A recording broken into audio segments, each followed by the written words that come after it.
iron donut with 2 wires going through it. This is just a connector. There's no, battery or nothing fancy in here. Okay. But we have something that can run electricity through it, and we can only run electricity one direction or the other. What's your poison? Red or yellow? You have a favorite? Try yellow. Okay, so we have yellow here. You can see, there we go. So I mentioned there's no battery in here, right? Yeah. You want to inspect for strings or that sort of thing. We put it in here. These are not connected together in any way. Is that your color? Oh wow. We could try the other one just to see if I'm yanking your chain. There's red. So somehow this thing was able to store that, and it's just 2 wires with an iron loop around it? Right. So how did we do that? This is physics. Running electricity through the center of something ferrous changes its pole. And so we have changed the pole of this temporarily to whatever we chose. And how long would that last? Months. Oh, okay. So then we call up a seamstress and we say, hey, I've got this, bunch of wire. I've got 1,000 iron donuts. Could you please sew me some computer memory? And she says, what? This is a text message, approximately this whole thing here.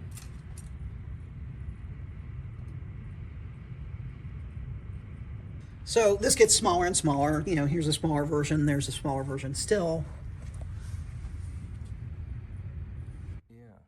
This is handmade. This is machine made. You can also see these are handmade. This is poorly made by us. Nice. Yeah. But you can see just how small you can make the iron donut and still have it retain. And so what year, this is in the 60s or? This would be the 60s and earlier. Okay. And core memory would stay around for quite a bit.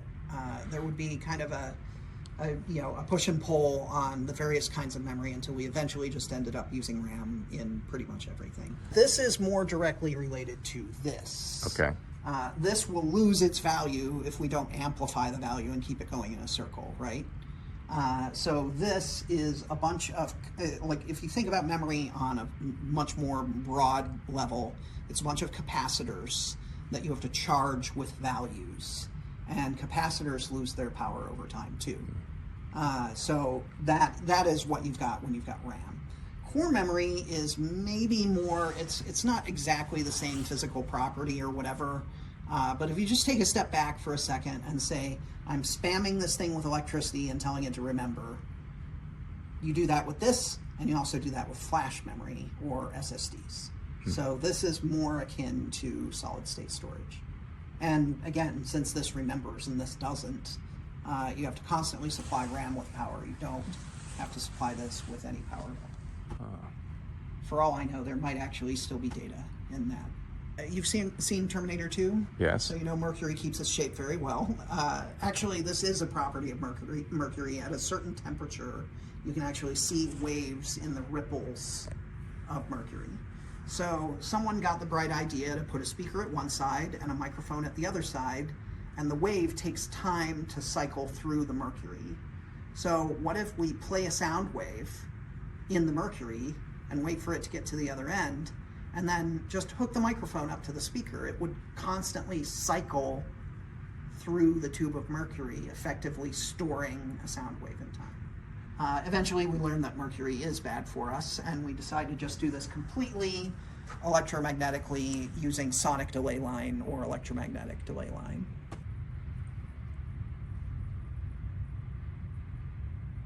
So this is a CRT, by the way, and there's a grill at the top, and we can tell if phosphors are glowing on the CRT, and we can use this CRT as memory, much in the same way, because phosphors will glow for, especially if they're slow burn phosphors, will glow for, half a second or something like that. So, but why is that helpful to have memory for half a second?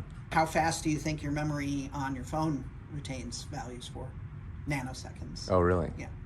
So, turns out a half a second is pretty good. Wang was awarded the contract with the government for word processing machines, but the computers are just computers. You know, they're not specifically word processors. It's just that their word processing package happened to be good and the one that the government wanted. But if you look up top here, and if you look at this other machine here, you can see that they have function keys, which is a Wang invention. So we like to start people in the PDP room because these are the first computers that were really popular that you could just go out and buy, and I mean just go out and buy with $40,000, right? But I mean, before this, you know, computer science classes will give you like, you know, here's the history of the UNIVAC and the ENIAC and, you know, like all these like, you know, mucking around with vacuum tube and wire type machines for a month to get it to do what you want or whatever. Now there's just a digital, because they're made by digital computers, you know, that you can just buy, run a programming language, you know, put software, you know, you can load in on something like this ASR33 teletype. Here is Focal 69, pretty terrible, but very early programming language. And this is on paper tape, so you can see. So this machine punches out the tape, and then you'd feed that in. And it also reads it. So right here, we would do that, and then flick that switch up to start to read this tape in. And it, you know, goes at about, I don't know, 2 inches per second or something like that. It's 110 baud. So this probably takes a good 10 minutes to load or something like that. And that's a program. This is a programming language, which is a program. You know, it's an interpreter. So what you would do to, if you want to turn on the PDP-8, you can. It's just like driving an old car. You just keep going. There you go. That is so cool. Like the machine is on. PDPs don't do anything when you turn them on, right? So you have to like actually bootstrap the machine and tell it what to do. What does PDP stand for? Personal data processor. More of a professional data processor, or programmable data processor. Oh my gosh, you're gonna make a liar out of me on film. Anyway, so these machines, you know, are waiting for input. You'll do something like type in a memory address down here and hit examine to look at the memory address, and then you'll type in what you want to go into memory there, and you'll hit deposit to put it in memory there. It comes with a cheat sheet right here so that you can type in a rim loader. The rim loader is so that it is a program to load programs so that you can then go through the process of feeding this into that teletype and whatever. Now this will be in memory at a memory location, and you can type that memory location in and start the programming language. Then the typewriter will print like ready, and you can actually interact with the computer at that point. You'll notice that there is no monitor on this machine. Most PDPs did not really come with a screen, but this PDP-5 over here is pretty baller because it does have a screen, and also you notice it has a GeForce negative 5000, or whatever you want to call it. That's video hardware over there. This? So you can see X position, Y position registers, you know, for controlling the CRT. It's a vector monitor. Not Well, so this whole unit here controls that monitor. Okay. And maybe there's some computer bits in there too, you know. But So that's like a graphics card. yeah, that's your you know, video card of the 1960s or whatever. Mostly the computer is here. These two are power supplies. This guy has 2 hard drives, which is actually rather striking for, you know, like such an old machine or whatever. You can also see zinc, talc, and perfume up here. This computer made Desitin, the diaper cream, back in the day, and probably, you know, like would control the systems that would, you know, measure out the amounts and that sort of thing. You could do anything on these, but usually people would buy a computer for a specific use. The odd man out, actually, back here is the Linc from Lincoln Labs. And there's kind of a cool Baltimore local story since we're in Baltimore. Yeah. Marion Wilkes, who went to the Friends School, wanted to be a lawyer when she grew up, but it was the 1950s and women didn't become lawyers then. So she went to Lincoln Labs and met Wes Clark, who's the designer. It's the top signature on the side of the machine. And she sort of fell in love with computing. Wes asked her to write an operating system for it. It's like someone handing you a PC and being like, not only can you install Windows, could you write Windows for me? And she writes an operating system for Wes, and a debugger, and an editor, and all this other stuff. And lo and behold, this becomes the first kind of analog to a personal computer. It certainly isn't small enough to be a personal home computer, but on the books, it is the first computer to end up in a home, because Mary went back home to Falls Road, which is maybe 10 minutes over there. He might have passed it on the way, and took the computer with her and continued to work on it. So she became the first documented person to own a computer in the home, and I guess by proxy, the first work from home. How interesting. So the computers in the other room, I mentioned it's not an insult. They're overgrown calculators. These computers are 10, even 100 times as fast at the same era. So back there we had, like, I pointed at PDP-11. That would have been really popular in, say, 1975.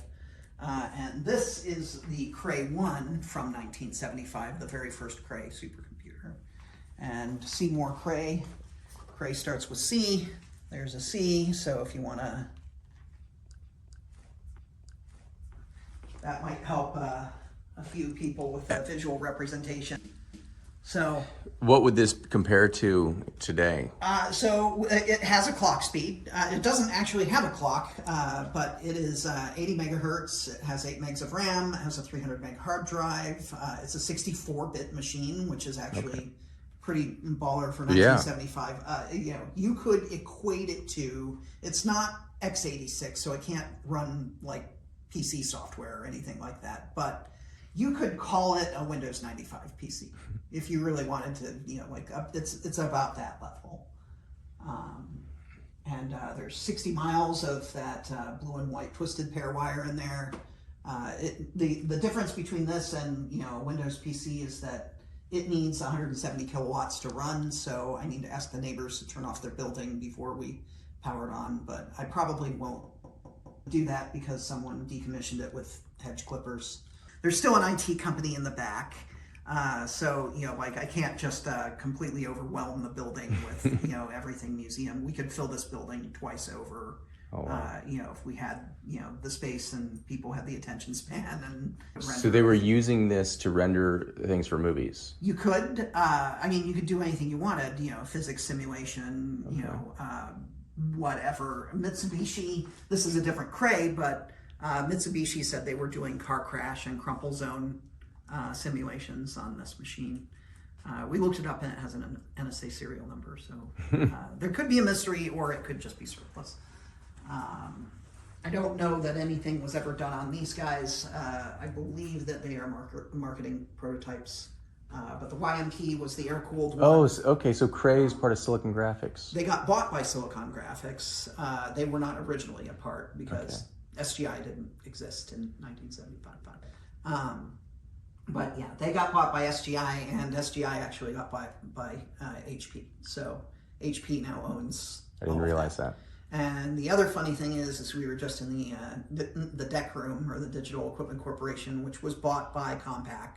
Compaq also got bought by HP. So HP owns everything you've seen so far. One thing you might want to do while you're in here is a jar of water. Okay. And now you can compare that jar of water to this jar of Florinert. Oh, wow. What is Florinert? So this is a CFC that is liquid, same boiling point as water, but it can touch the components directly in the computer. So you can liquid cool the machine by literally surrounding the hardware with fluid. Oh, neat. That is really heavy. So what is it, like twice as heavy as water? It feels like maybe 1.8 or something. Amazing. It's unexpected. So that is an interesting fluid that is literally poured in these machines to liquid cool them. The Cray 1 uses... Is that still used? Well, not really. There are other chemicals used? Yeah, there's other choices, and supercomputers these days aren't like this. A supercomputer is a rack full of like ARM CPUs, like basically Raspberry Pis on steroids. Huh. All right, so we're in the IBM section. We're in IBM land, and we've got a laptop with a keyboard that looks like it might be too big for some reason. Yeah, that's an Interesting aim design. The phone right in here. Okay. Check this out. No way. Wow. I'll let you reverse the video. That's like, seems so overly complicated. I can't believe they do that. There you go. That is really nice. That's how you get a full keyboard on a tiny laptop. We were talking about luggables earlier. Here's two examples. This is the IBM 5155, and that's a compact portable down there. And you can see how the keyboard just, oops, there's a screw hanging out on it. The keyboard just folds up right into the machine. You can even latch it, and now that's...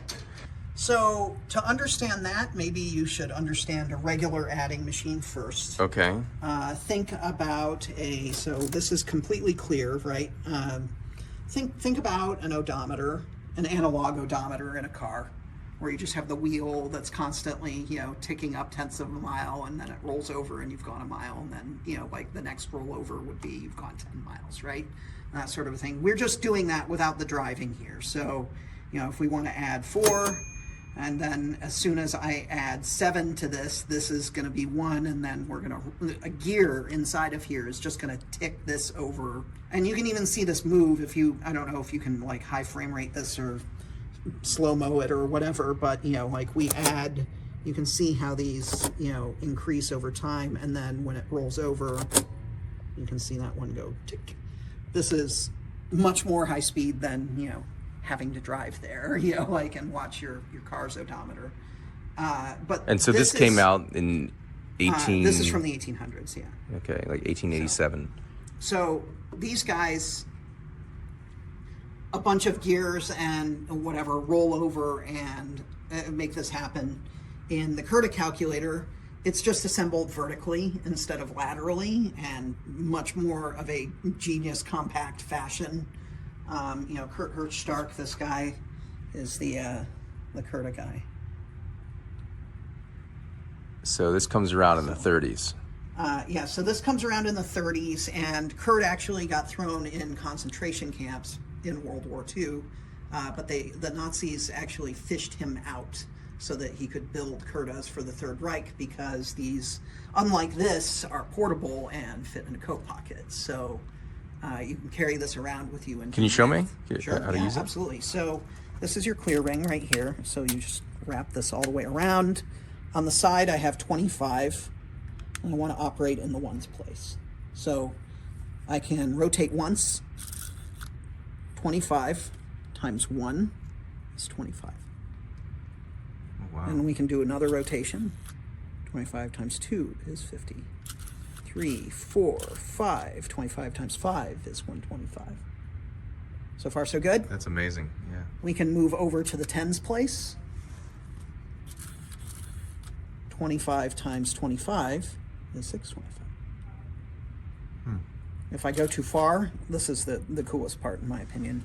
You actually have error, which is, it's not an undo, this is actually a subtraction. So when you see the red ring, you're subtracting. Check this out. And now we're back on 25 instead of 35. But you saw all of the rotation of all of the digits because we had to go back. So I think that's just... It's genius. It's remarkable. And how can someone think of that? And this is all the work that goes into it. So this is the Curta 1, which is the smaller unit, not the larger unit. And it's already so intricate that it's just something that... So this is the Millionaire. And if you want to see how we got it, you can look up Pawn Stars. They refused this a long time ago. The lady, brought it in as like, I've got this, like Millionaire old school calculator or whatever, and the Pawn Star guys, don't really know anything about it, right? And much like many of the things that come through the door, so they call in an expert, and the expert's like, well, it's worth about $4,000. And they're like, well, I'll give you like $500 because that's what they do. And, like, she's like, how about like half that? And they can only get to about like 1,200 or something like that. And she's just like, no, and leaves. And so our guy called up the production director and found the Millionaire, and we ended up with it instead. You clear this guy and whatever, and the cool difference about this, they even advertise it right here, only 1 turn of the crank is required for each figure.